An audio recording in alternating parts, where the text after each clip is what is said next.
Vejo o vale se abrindo à minha frente. O deserto virou fonte, impossível é presente. A promessa ecoa do trono que não mente. Canaã está logo ali, sou herdeiro remanescente. O Jordão se partiu, não há barreira pra parar. Deus na frente da batalha, não deixa o filho lutar.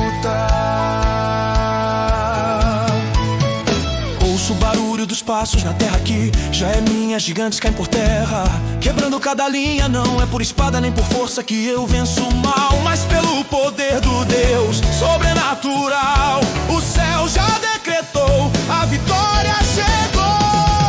A cada volta que dou, a estrutura se move. A fé que eu tenho, o impossível remove. Ruge o som da conquista em minha voz. A muralha de Jericó cai para nós.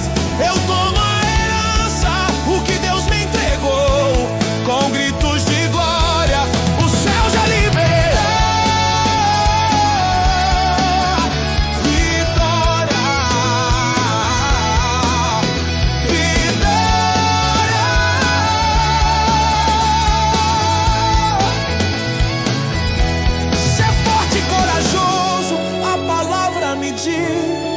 Eu e minha casa serviremos a raiz. Não importa a altura, nem a força do muro. O nome de Jesus me garante o futuro. Não há limites, não há barreiras.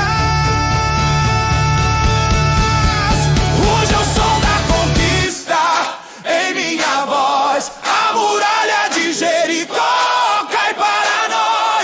eu tomo a herança, o que Deus me entregou. Com gritos de glória, o céu já liberou.